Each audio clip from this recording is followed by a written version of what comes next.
Bismillahirrahmanirrahim. Assalamualaikum warahmatullahi wabarakatuh. Alhamdulillahirabbil alamin wassalatu wassalamu ala asrafil anbiya'i wal mursalin wa ala alihi washabbihi ajmain. Baik, nama saya Putri Ansari, saya dari Prodi PAI semester 3 unit A. Baik, di sini saya ingin mempresentasikan hasil makalah saya yaitu tentang sejarah perkembangan usul fiqh. Baik, di sini kita terlebih dahulu mengetahui tentang sejarah perkembangan usul fiqh. Jadi sejarah pertumbuhan dan perkembangan usul fiqh. Jadi ilmu usul fiqh ini mulai tumbuh pada abad kedua Hijriah, karena pada abad sebelumnya ilmu ini belum diperlukan. Rasulullah SAW telah memberikan fatwa mengenai suatu hukum dan memberikan keputusan hukum itu berdasarkan wahyu Allah dan dalam Al-Quran dan ilham Allah dalam sunnah, serta menurut ijtihad Rasul yang suci tanpa memerlukan dasar atau kaidah dalam menetapkan hukum dan ijtihadnya. Sejarah singkat perkembangan ilmu usul fiqh. Jadi sejarah perkembangan ilmu usul fiqh ini terbagi 3 masa, yaitu yang pertama pada masa Nabi Muhammad SAW, yang kedua pada masa sahabat, dan yang ketiga itu pada masa tabi'in. Jadi yang pertama itu pada masa Nabi Muhammad SAW. Pada masa Nabi Muhammad SAW masih hidup, seluruh permasalahan fikih atau hukum Islam itu dikembalikan kepada Rasul. Jadi pada masa ini dapat dikatakan bahwa sumber fikih itu berdasarkan wahyu Allah. Namun demikian juga terdapat usaha dari beberapa sahabat yang menggunakan pendapatnya dalam menentukan keputusan hukum. Jadi di zaman Rasulullah SAW, sumber hukum Islam itu ada 2, yaitu Al-Quran dan As-Sunnah. Jadi apabila terjadi suatu kasus, Nabi SAW menunggu turunnya wahyu untuk menjelaskan hukum kasus tersebut.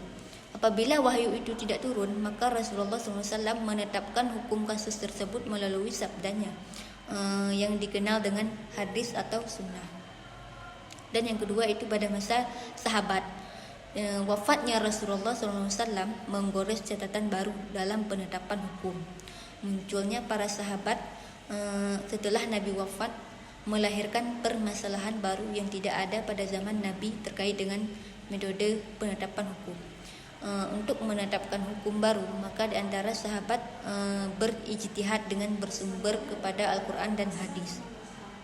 Maka pada masa sahabat ini sumber hukum bukan lagi hanya pada Al-Quran dan hadis, tetapi ditambah dengan ijtihad para sahabat. Yang ketiga yaitu pada masa tabi'in. Setelah periode sahabat, jadi setelah masa sahabat, maka munculnya periode berikutnya yaitu pada masa tabi'in.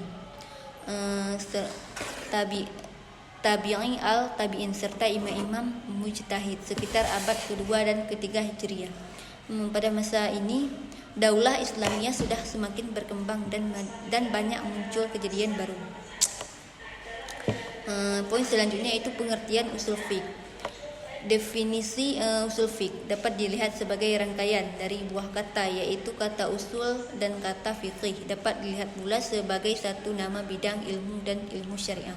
Kata usul adalah bentuk dari jamak dari kata asal, yang berarti sesuatu yang dijadikan dasar bagi yang lain.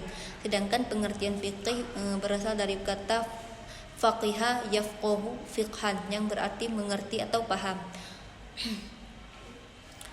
Dan selanjutnya yaitu jadi ilmu usul fiqih ini ialah suatu ilmu yang mempelajari syariat yang bersifat amaliyah. Amaliyah ini perbuatan yang diperoleh dari dalil-dalil hukum yang terinci dari ilmu tersebut. Dan poin selanjutnya yaitu objek kajian ilmu usul fiqih.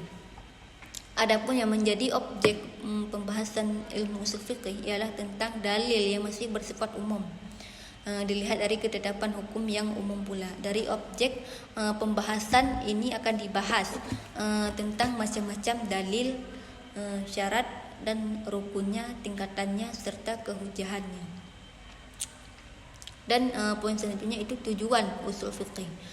Tujuan ilmu usul fiqih ini yaitu untuk menerapkan kaidah dan pembahasan pada dalil-dalil yang detail untuk diambil hukum syara'nya, sehingga dengan kaidah dan pembahasan yang dapat dipahami nas-nas syara' dan dengan hukum-hukum yang dikandungnya itu dapat diketahui sesuatu yang memperjelaskan kesamaran nas-nas tersebut dan nas mana yang dimenangkan ketika terjadi pertentangan antara sebagian nas dengan nas yang lain.